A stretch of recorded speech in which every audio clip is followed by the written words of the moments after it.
send you the audio clip. Okay. Yeah? Okay, we're recording. Hit record.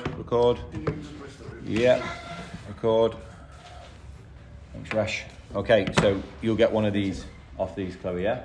Yeah? You need to download a voice recording app. No, I don't have one. Okay, well that's fine. We'll download you one later. Right, okay. So, essentially, Elke, if you wouldn't mind just by sharing us a little bit of your background, your business, and then when they want to ask questions, they can chip in. Is that okay? Yes, no Super. problem. No? I think I'm the worst person to interview because I didn't start my business from a business perspective.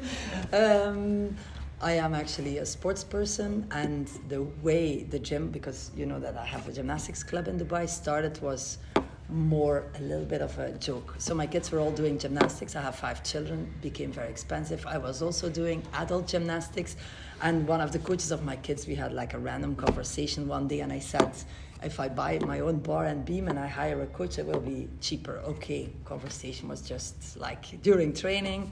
A few months later, he approached me and he said, do you still want to buy your own equipment? Because I am looking to start my own club. At that time in Dubai, that's 10 years ago, there were only 5 gymnastics schools, and they were all pretty small. That means setting up in a school and then in the evening pushing the equipment to the side. So there were no professional gyms with a foam pit, fixed apparatus setup, and so on. I said, okay, let me have a look. We made a list of the apparatus that we need, and then we went to search in different companies with equipment that we know that is good, but at the same time also affordable. I made a financial overview of the equipment that we need. Then we looked into getting a license and what does it cost to rent a venue in a school. Then I went to my husband because of course he needs to agree as well, and he said, yeah, why not? It's a good idea. If we don't, if we see after a year it doesn't work, we can sell the equipment because those kinds of things are pretty sellable. There are always people who, in a private setting, want a mini trampoline or a bar. So it's possible, maybe not the whole lot, but to sell small parts. So he said, yeah, let's try, just make sure our kids can train free of charge. I had stuff already to keep me busy, so it wasn't for me from a business perspective, or I did not have any goals that, oh, this is my new job, because I had a job at that time. When we eventually opened, because of course to get the license and everything sorted, I think we started to talk about it in March, and we eventually opened in September, still pretty fast. By the time we opened, my husband said, okay, stay there at least a bit, see if they can manage with the registrations, talking to the parents, so you have a little bit of insight, because we were the ones who put the investment money forward. See how it goes, and then after 2-3 weeks, when they know how to do everything, you can just do your other stuff again. There was only one female coach, and then the initial coach with who I spoke, who were supposed to work there. The guy with who I spoke, we have half in the company, and then after, I think, a month, things were picking up very quickly. We had to hire every month almost a new coach. We were in a good area, a very local area where there was not a lot of options for the girls to do gymnastics. And the advantage in the more local areas is if one girl likes it and she brings all her sisters, and there are 10 or 12, or all the cousins, we grew very fast organically by them talking between each other. So at the end of the first year, we had 300 students and I think already 6 staff members. So it ran a bit out of hand. And although I was not planning to stay there, once I started to sit there in the office, that was literally like this tiny 1-person bench in a school sports hall. I never got away there anymore. And then of course, after 2 years, you have dreams. You think, if we would have our own setup, it would be much better. We don't have to move the apparatus every day and so on. So we started to look to rent a warehouse. Eventually, for certain reasons, we didn't rent it. We found a warehouse, we didn't rent it, we bought it. Because if you rent it, of course, you can also make your calculations after X amount of years. It could be your own building. So we got a loan with the bank. We bought our own building. And then because the building is pretty far from the first branch, we said to start with first, let's not yet close down the first one and see how it picks up there, because you have a lot of bills in the beginning. I'm talking too much, no? Or it's fine. I'm hoping, guys, that you're all, all what Elke's saying is triggering your business brain now. Yeah. I'm hoping that you're kind of picking up on, okay, what's a marketing strategies? What was, straight away, we spoke about renting versus buying before, haven't we? Yeah. I'm hoping that all of these things that you're thinking, like when Elke first invested in a business, she had to rent because it was a huge expense to buy, until the business got to a point where she could do what? Buy it. And then what does that do to overheads? Go down. Yeah, so you see, I'm hoping that all of these things that we've learned in lesson, you're kind of now going, I can actually see that in real life, like how that actually happens. Yeah? Carry on. Where was I?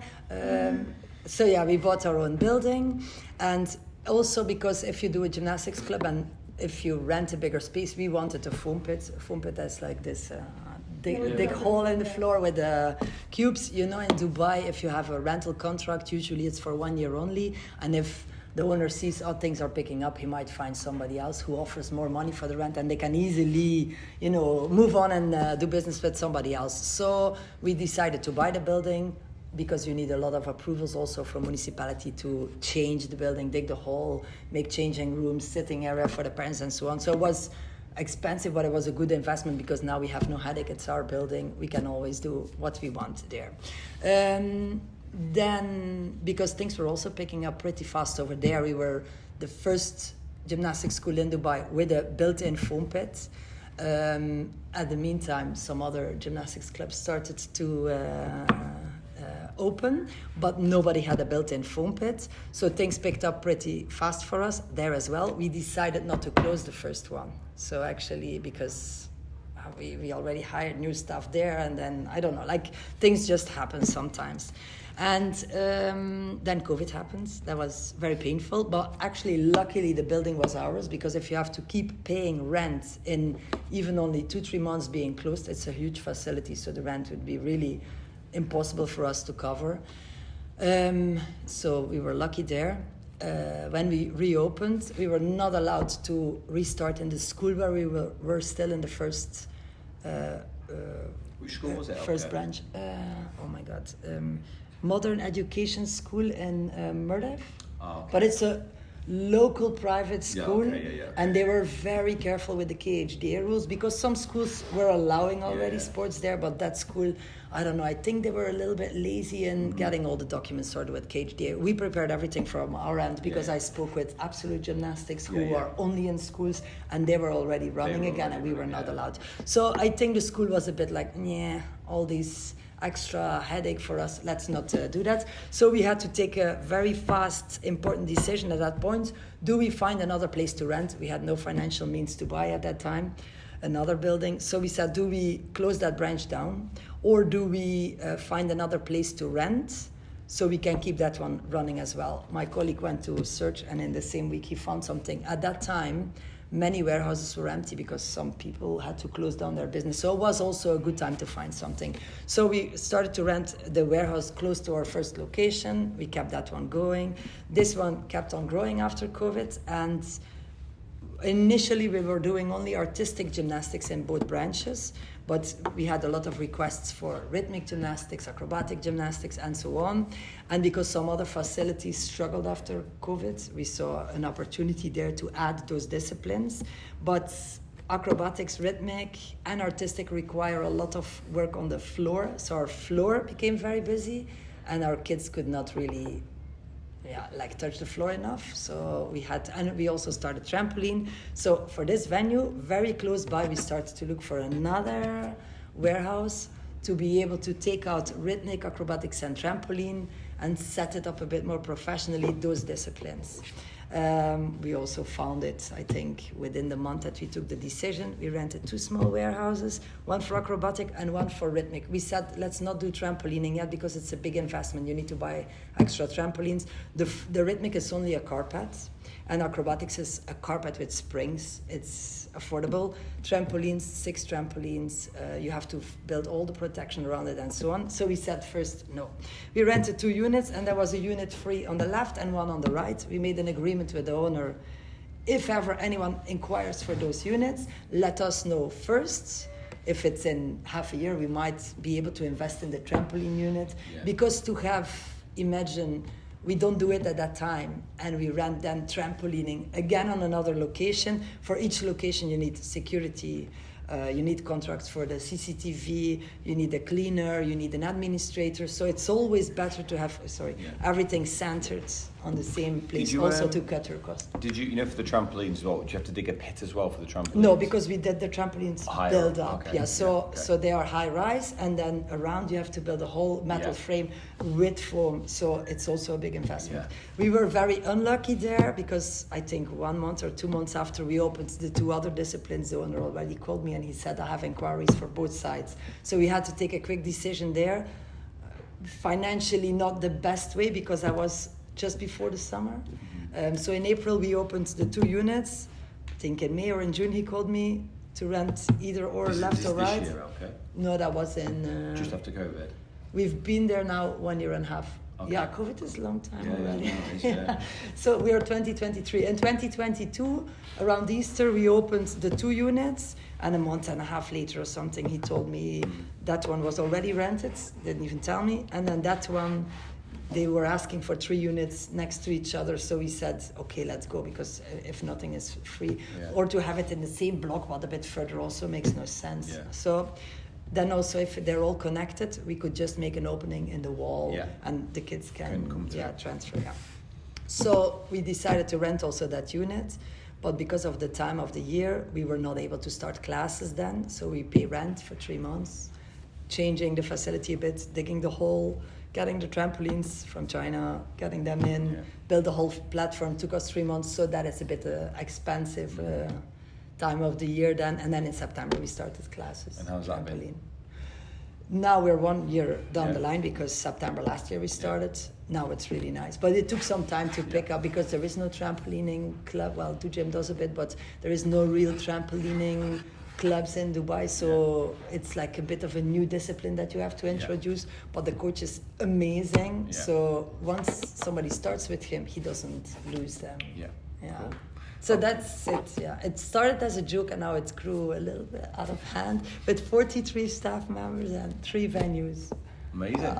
So, guys, I know there's lots there for you to digest. Straight away, I've been thinking about all of the things you spoke about with risk, right? So straight away, Elke spoke about financial risk. She spoke about strategic risk. So Elke said, from a strategic point of view, right, externally, did Elke face much strategic risk? Yeah. Yeah, because people about the rent. Think what she said at the start. All I kept hearing was USP, USP, USP, USP. That's all I kept hearing, right? Because there's no trampolining club, there's no rhythmic club, there's no foam pit. All I kept hearing was USP. So from an external point of view, as in competition, what did Elke find? More opportunity. A gap in the market, that she's exploited. From an operational point of view, internally, was there lots of risks? Yeah, a lot. Yeah, because got to find coaches for these things. There's lots of internal risks. Yeah, and then also. Open different venues, so she had putting stuff. Yeah, exactly. Put in place all the things you spoke about, administration. There was also compliance risks because what compliance risks was there? Particularly mentioned one thing about COVID. What were the compliance risks? What did you have to have ready to? You have to have the COVID protocols in place. You had to have the hand wash facilities. You had to have CCTV. Yeah, there's loads of compliance risks as well, right? Obviously, there's a huge financial risk when Elke bought her first venue. Yeah, because to buy a venue represents a large financial risk. Now, I mean that risk paid off in COVID, right? Yeah. Because had no rent to pay in COVID, right? So do you see how we're talking about risks now paying off? Yeah. Examples of how risks have paid off, yeah? Some risks have, some risks haven't, but that's a really good example of one that has, okay? If you were a bank manager and Elke came to you and asked for a loan for that warehouse, feasibility, what would you think if you were the bank manager and Elke came to you and asked what you're assessing her feasibility? The feasibility. Yeah. Now, Elke, if it's going to be successful. Elke comes to you and says, "I've got 300 people at the club." I'm going to say Yeah? Yeah.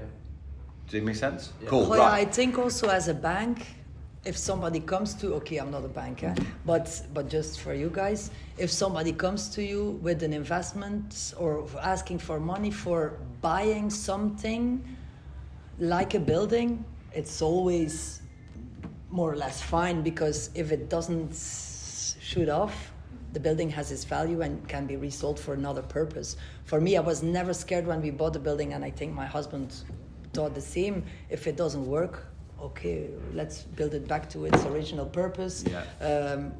Okay, the hall, you put some concrete in it and that's fine. Or maybe another sports club, there was changing rooms, you can then rent it for a tennis field or gym something. or- It's for sure easy to get rid of it than for another purpose. There is a difference with the equipment, for example. Okay, we say you can easily sell trampolines, but of course to sell 6 trampolines at the same value, you definitely lose a bit of the investment that you did there. Whereas a building never really loses its So its value. we spoke about it yesterday, didn't we? About charity. Like the question they asked Elke yesterday, we're exploring how a charity can have such a high worth, even though it's a non-profit organisation. And one of the things we spoke about was buildings, didn't we? Assets. Assets, yeah. So exactly. So let's say Elke was running a charity. Let's say she was. It was a charity. It was a voluntary sector. It was a charity. Elke pays herself a salary, but she doesn't take a cut of the profits. The profits all have to go back into what? The business, right? Elke buys a warehouse. Elke's business is worth X amount of million dirhams, whatever that works out at. If the charity goes under, or Elke wants to leave the charity or whatever else, at that point, her charity is valued at a certain price. And that value is based on its what? Assets. Even though, because they struggled yesterday with the concept of how can a charity be worth so much money, and it's because of the assets that they own. Yeah, that's what's really important, that you understand that. A charity is worth something because of the assets that it owns, even though it's not a for-profit industry. Yeah, that's really important that you understand that, right? Because the difference between a charity and a private business is the private business at the end of the year, what does everyone take out of it that owns it? Profit. A share of profit. This is also something that, okay, we are pretty new. We have our license since 10 years. Every time we make profit, we've never taken anything out. Yeah. We've always invested in new things. There is always equipment to buy. Like retain profit? Sorry? Like retain profit, like you would invest in your business and not. Yes. The coaches always have requests. We need an extra bar, or can you get another trampoline, a vault? We just look financially, okay, can we afford it? And we always reinvest in the equipment. I don't know, like, we have a small salary, the other owner and me. Okay, small. To be a manager is not like a huge, probably less than your teacher. But for us, we're building something. We have a good name in the UAE, and as long as we can pay our kids' school fees and everything, for us, it's not a gold mine. It's a sports club. Yeah. I'm sure there are other clubs who have a different vision, but for us, it started as we want to be able in the UAE to offer the kids some valuable gymnastics and to really reach something with their sport. The sportive values are very important for us.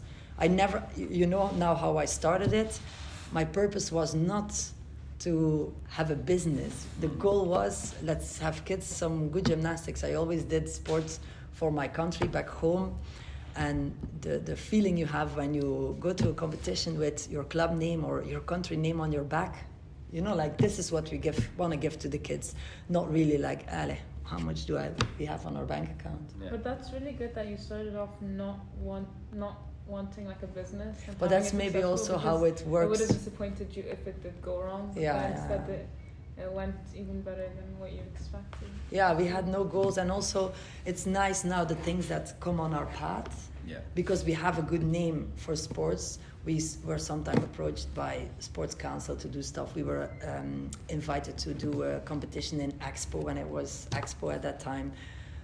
I don't know, like a commercial club would never have said yes for that because it cost us a lot of money. But just for my staff, for us, for our kids to do an event that was fully televised with professional cameras everywhere, like they had these like long army things. So that came from Expo, but from our end, we put a lot of overtime in, but it was amazing to be part of that. I don't know, like, and the kids also, they walked all with their own flag because it was Expo. We had to do something special, and it's this feeling that we want to create with the kids that they remember us in 20 years. Oh, I did gymnastics, and actually, you know, I don't know. What club is your, what's it called? Aspire Gymnastics. Aspire Gymnastics. But now there are 34 clubs in the UAE, so Yeah. now competition has become big. Luckily, we've built a certain name for ourselves that people who want to learn gymnastics is not just like babysitting. If you want to make progress, I feel people often come to us.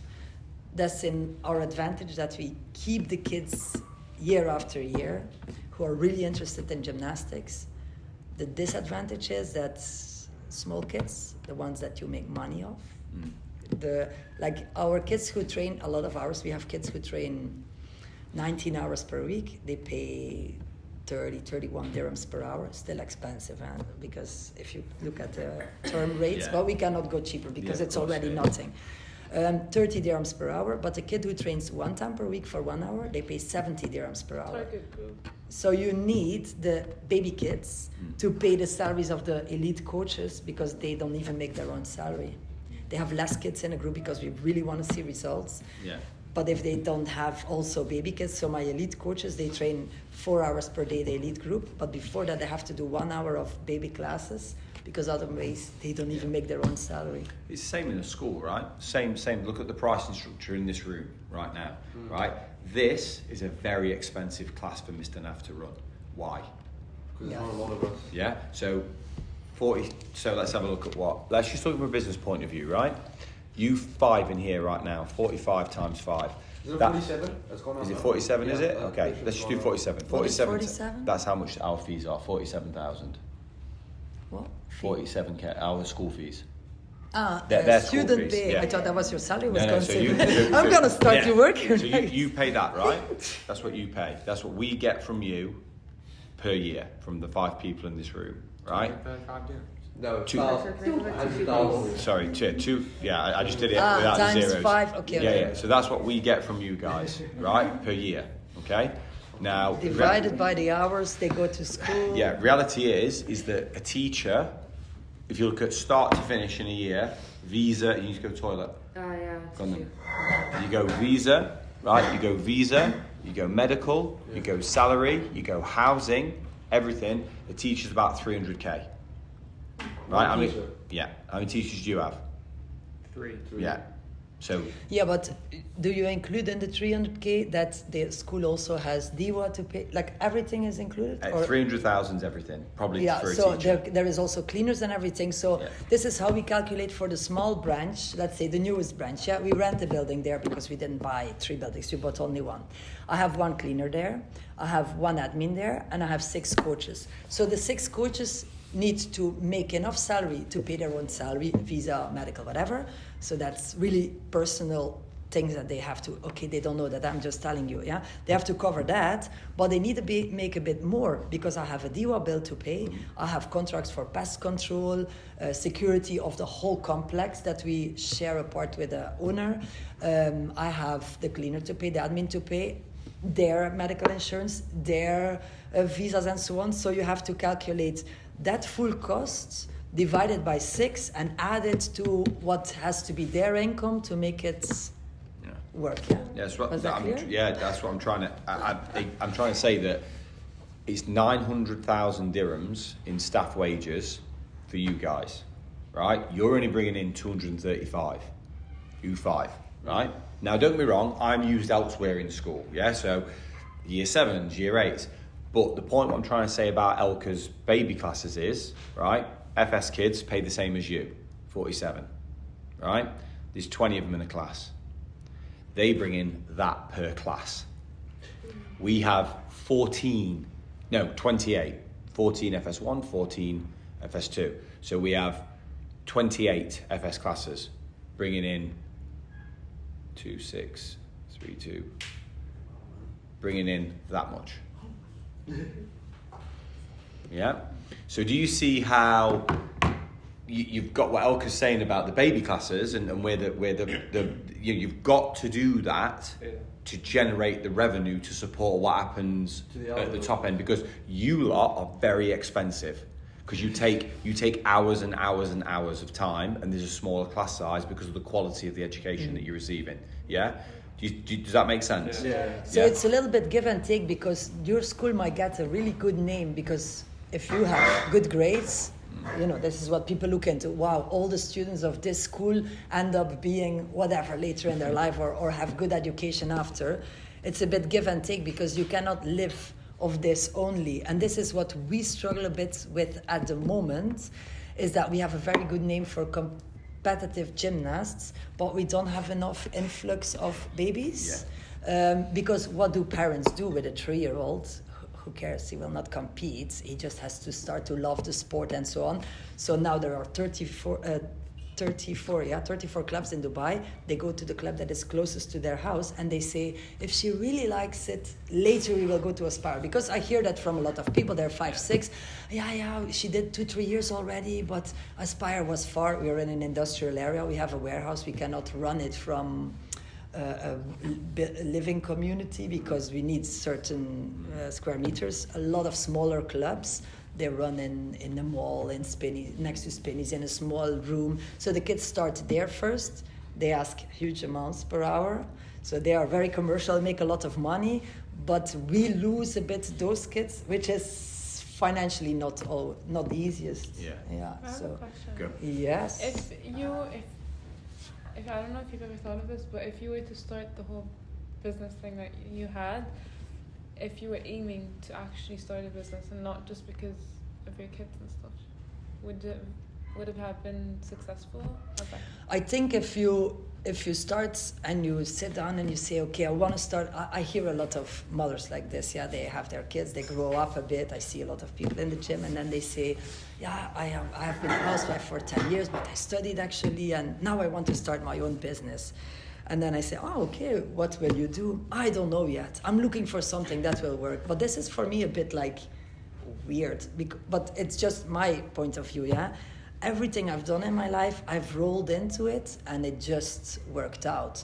But maybe that's also because I don't have a clear goal with it. And if something doesn't work out, maybe you quickly leave that track and you end up somewhere else. I cannot even remember things that did not work out because maybe I only did something for a month and I quickly think, well, what are we doing, you know? So if you roll into things, I don't know, like it just grew this big. If you would ask me now, knowing what I know now, go back 10 years and start what you did, I would say, no, thank you. Because, you know, like 24 hours a day, you're busy with this. And it was never my dream. You know, I just...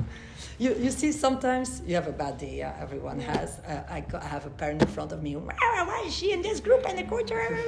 I always have to say, please calm down. We find a solution for everything, but let me listen to you. What is the issue? And so on. So sometimes after a day like that, I go home and I think, what am I doing? And then sometimes I say, let's just sell it and do something else. And then I make a list. Oh, what do I wish to do? Oh, maybe photographer or psychologist. You know, there are so many things I'd like to do. So I don't know. Then I think, okay, let's just continue what I'm doing. But this just happened. I am afraid if I would have started it with a goal like at the end of the year I want 6 coaches and I want my own building, there is a lot of pressure. So sometimes it's better to roll into things, but it's also what life gives you, because I had the opportunity to roll into it.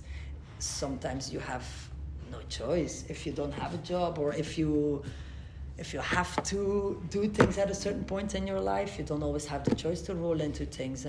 I was a housewife with a small business run from home at that time. I was doing some substitute teaching. It was all for fun. I was working for, I don't know, maybe you guys did that. Do you go on this adventure camp? Hatta? Eco Venture or something. So when Eco Venture started in the UAE, it was run by the Desert Group.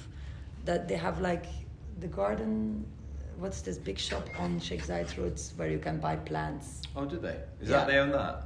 Yeah, that was the Oh, initial owner, okay, but okay. some stuff happened, like people running Yeah. away with money and everything. So when they first started, I saw an ad in the news. Like, my life is always these coincidences. I saw an ad in the newspaper saying, if you want with your school to go on an adventurous trip, didn't exist here, contact us. And I said, oh, I want to work there. Seems cool, because this is what I did when I was younger as a volunteer. We did youth adventure camps, and I called them and I said, I want to work for you. What do I have to do? And they said, oh, can you come tomorrow? We have our first school starting on Monday and we don't have any female staff. I went there, was this random guy who looked at me and said, so Monday you can be at that school at 9 o'clock. You will be an instructor. You'll get. And I was like, okay, cool.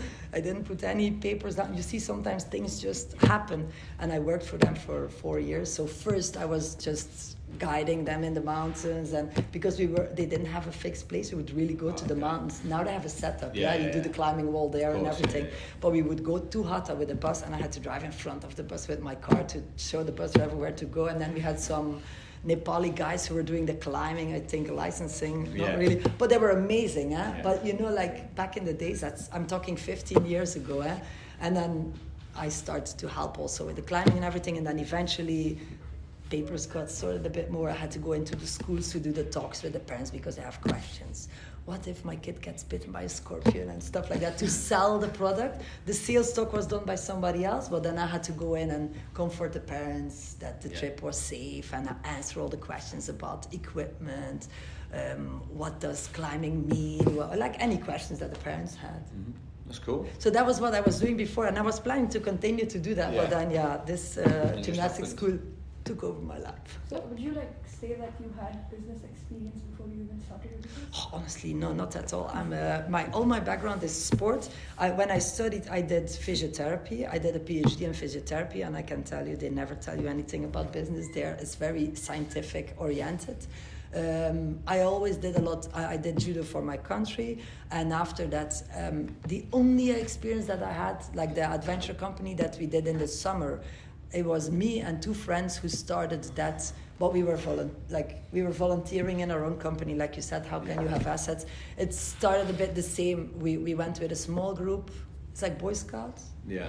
We went to France once for a week. We had a lot of requests from people who wanted to join, but you could only join if you were doing also the year.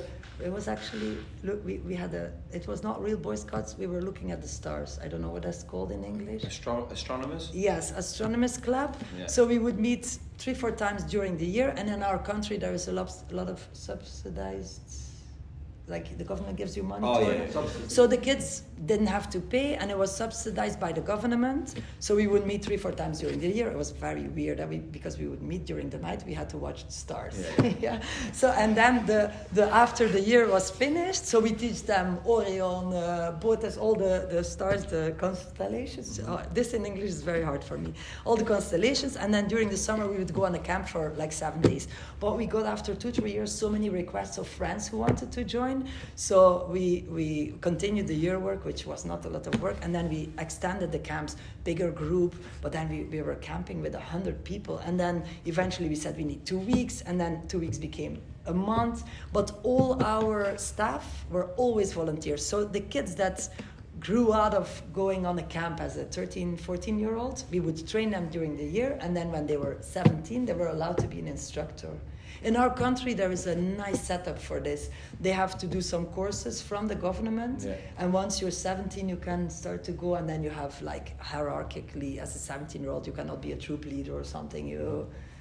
So this is my only business experience that I had. It was all volunteering, but it was nice because the same way we were doing, as soon as we had money, the kids, when we were in France, we want to mountain bike once. So first it was very cheap. We go there, you have a prairie that you rent, and we had some tents from the government, but then we start to invest in our own tents. We would start to do more activities, paintball, mountain biking, whitewater rafting, I don't know, like, see, again, organically. We never put any money in it ourselves. Okay. We were like 18, and it was like, again, it just happened. And now we have still money in that association that we offered to other young people who want to organize something similar. So we have a budget that because it's set up as non-profit organization. Yeah, so we NGO. can never take any money out Yeah, of yeah. it. So that's good. So we have a is that also about website. voluntary sector. Yeah. It's voluntary sector. Yeah. So we have a website, and for 3 years already, but I don't think it's very known. We say to Boy Scouts and everything, send us your project, and they can get a maximum of 10,000 euros out of it. Yeah. To if they say we were in a storm and 5 of our tents got damaged, we go through the project and then we hand out that money that way. But it needs to be in Belgium. There are certain things because it's also watched from the government. Yeah. We cannot just go, you take it all, because then would be like fraudulous, because maybe I can agree with you. You get the 200,000 euro that we have, keep 50 but give back the 150. Yeah. It would probably be a bit dodgy. And we organize every summer one team building with everyone who worked for it, still funded also from the... Did you do that this summer? Yeah. Yeah. But so everyone now is older. We have all kids, and we do something with their kids, and one activity or something. That's good. Any more questions for Elke? Yeah. Go on then, Cam. Good. So at the start you said you got kids to like word of mouth, right? Sorry, I have kids? You got like more kids to come to gymnastics through word of mouth, like people talking? Yes. So after that, when you opened up your other warehouses and stuff, how did you bring in more people? I've actually never really did a lot of advertisement. The only thing I remember we did was a flyer with the first club in the neighborhood, my colleague and me, but you don't really get a lot back from that. But they say in advertisement, that's what I learned, fur et mesure, that people see your name one time on a flyer. Maybe we were expecting that maybe a lot of people will come, nobody. But then people, when they eventually come after some months, they say, once I got a flyer and then my friend talked about you. When people hear about you 4 or 5 times, this is when they start to think, oh wow, I heard their name a couple of times, and this is what is important. So what we mainly do is Instagram now, Facebook, all the social media. It doesn't cost you anything, and you don't take a lot of risk. You're at Sevens now. That is something we pay, but it's also a bit coincidental. I saw that board there from another sports club that I don't even know about, some small karate club, and I thought, wow, must be so expensive to be here. How can they afford that? So then I called to the 7th Stadium and I said, how much is it for a sign at the 7th Stadium? Close to nothing. And I'm like, okay, that's what we're gonna do. So I never buy a page in a magazine because you pay 10,000 dirhams. How much was the flyer thing in front of the 7th? At the 7th, at that time, it was 2,500 dirhams. Can you imagine, for a whole year, for one sign next to a Do you know pitch? what we charge for our pitch? No? 1,000. Dirhams. And how about But now? what, like to have a sign? To have But pitch this signs. is your school. Mm-hmm. So then I have only the kids from your school. Whereas now, at the 7th, I have... 4,000 kids. How many people? 4,000 kids. Yeah. Okay, yeah. How about, True. how about now? How much would it be now in 7s? Just to have a... It's gone up a That'll be a bit. lot. 3,000. I've just bought 2 for the school at the 7s. So but I've still, just if you bought look 2. at that, the signboard is included in that. You don't yeah, have to it is, make yeah. your own signboard. Yeah. So if you would go somewhere and say, I want a sign, what is it, 5 meter on half Yeah. or something? Yeah, so it I would was- cost you already, what, Yeah, so 1.5? we don't make. They want the same quality for all the boards. Yeah. So this is why they make the boards themselves. But if you pay 3,000 for 2 years, yeah? No, for 1 year.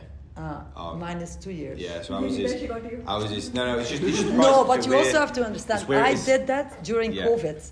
And I Yeah. negotiated very well because I said, you have no clients there now. But I knew it was already, And going up again. At It's some where point, it's on COVID the. would stop. So it's on the pitch as well. So I've paid for both pitches, pitch 6 and 5. What's that? 1, 2, 3, 4, 5, 6, 7, 8. Yeah, 5 and 6 is next to the clubhouse. Yeah, so 5 and 6, I've paid for halfway line on 5 and 6. What does it mean?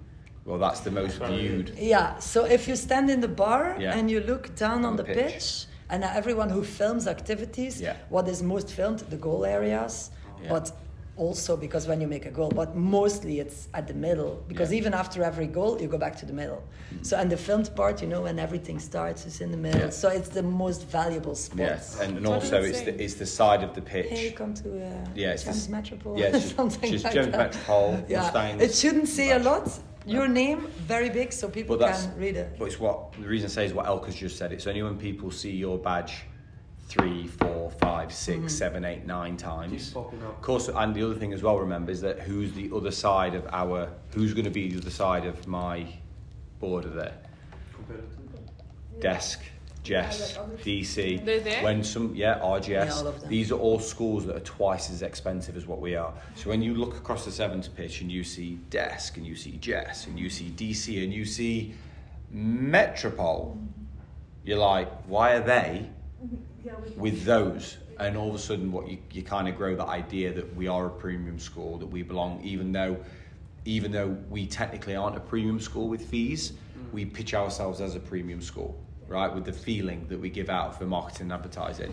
Did you see the post I put on yesterday? And really, word by mouth is the best thing that can happen to you. We were so lucky in the first branch. I will never forget the girl's name. I will not tell you because it's not privacy. The girl asked me, can I bring my cousins? Yeah, you can bring your cousins. And then we were, oh my God, she has so many cousins. She came with 12. And then the next day, all the 12 also had more cousins. Yeah. Thanks to that girl, I can still see her in front of me. Yeah. We exploded in a few months, I feel like people talking and speaking about a business is better than having flyers and stuff. Oh yeah, definitely. Because people take people's words more than just... Because if I see an ad on like Instagram and they say the best, but how many are there in the, like... Yeah, let's but say you the also best. say that about yourself. Like people will say, we're the biggest, we're the first foam pit, we're this. Yeah. But if then somebody confirms that and it's your friend, of course you will trust them and you go, okay, it's really true. And so you have to really, this is important when you start anything of your own later, is to make a little bit of a name for yourself. And this is the most important thing. Okay, you make mistakes and you cannot make everybody happy, but the overall picture has to be positive, because if you start to, we say in Dutch, walk the corners off, then this is where you lose more than, I have amazing advertisement. And you have to offer what you promise. Like you have to, come close to your promises, otherwise. The biggest thing, my biggest job at the school has got nothing to do with what happens inside. Nothing. Literally nothing. My biggest job is what everyone else thinks of us. Right? So for example, when you go to a fixture, are you in the right socks? Are you in the right shorts? Are you in the right t-shirts? Do you all look the same? Do you behave when you get off the bus? Do you behave when you get on the bus? Right? What happens in here is of absolute no consequence. Inside this school could be chaos. But what the most important thing is what do people outside the building, the image. Yeah. So you manipulate. Sorry? So you manipulate. Yeah, of course it is, because that's my job. My job is to make the school sports program seem better than what it is. That's my job, right? That is my job. So also, and don't be wrong, we do make changes inside to make it better, of course, but perception is more important than reality. Yeah? How something is perceived, because if it's perceived it sounds very negative like this. You just have to, of course he will still teach you sport. He will not go, guys, you don't have to sport. Let's just pretend we do. But you understand what he wants to say, yeah? Yeah, so perception is important, because when your perception's right, what that does then is attracts a particular type of student, it attracts a particular type of parent. Like I will tell you now, I have really good friends in Desk, Jess and DC, right? It's not teacher friends. It is not good what happens inside that school sometimes. In fact, it's awful, some of the practice. But what's the perception of those schools? It's a rugby school Exactly. I have a question. If your USB before was foam pit, what is it now? Sorry? If your USB before was foam pits, what is it now? Is it maybe because of the name, like the reputation's really good, or do you have a USB? What is a USP? You see, I don't have unique, this background. Unique selling point. Our good name. And that we are in the market for the sport. I put a lot of money into getting kids compete abroad. Yeah. So the parents, for example, we went to Belgium last year. We took 21 gymnasts. And I took 8 staff members. That is a ratio. Yeah, huge ratio. And my parents don't pay for that trip for the coaches. Because I see it as an investment. The coaches who go work very hard with those kids. And it's like a workshop for them. Yeah.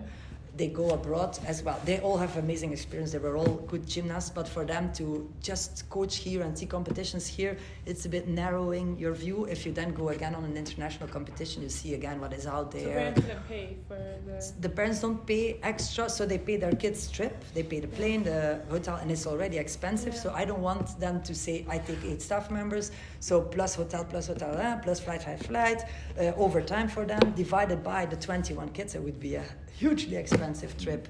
So how did the coaches pay for it? I pay for them, but it's a bit of an incentive. So the whole year they work hard because they want to be selected. I have more than 30 like we have 43 staff members. I think 34 or 35 of them are coaches. All of them want to go on one of those trips. So they work very hard with their students to hopefully be one of the coaches who will travel with the kids. So they work hard for that, and I see it a bit as a workshop incentive, whatever. They also have to work there, right? It's not a trip, eh? You are day and night with the kids. You know how it is. You have to keep them safe. But on the other hand, it's also nice. They go to a different country. We always do some cultural thing there. Usually my coaches are from Ukraine, Russia, those 2 countries. Romania. They've never been to the countries we travel, so it's nice for them to do something there as well. And it's a bit different atmosphere. It's work.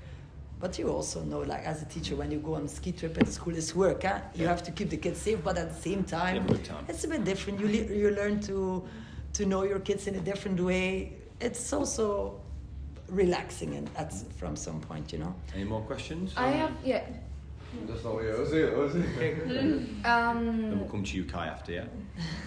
So when you started your gymnastics company, I'm guessing you had to work with a bank.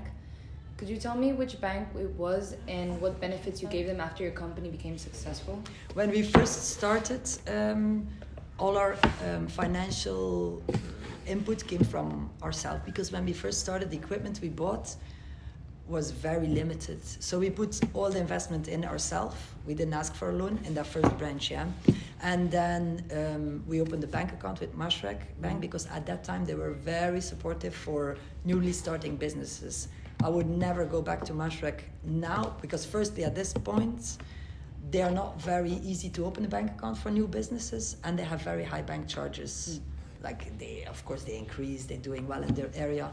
When we bought the building, because of the setup, my business partner from the first branch, we are still fully sharing all the clients and so on, but I bought the building myself with my husband. He did not have any financial means personal to add to buy the building. So my husband and I, we got a loan from the bank and we bought the building. So we had to open a second license. That second license is only on my name, and that is with Rag Bank. But the loan was done in our home country because we needed to put hypothec?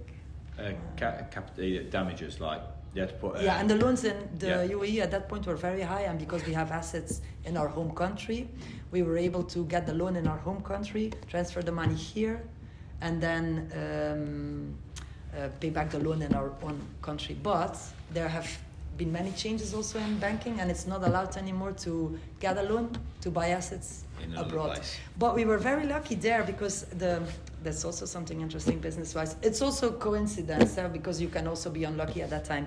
But we got our loan in euros.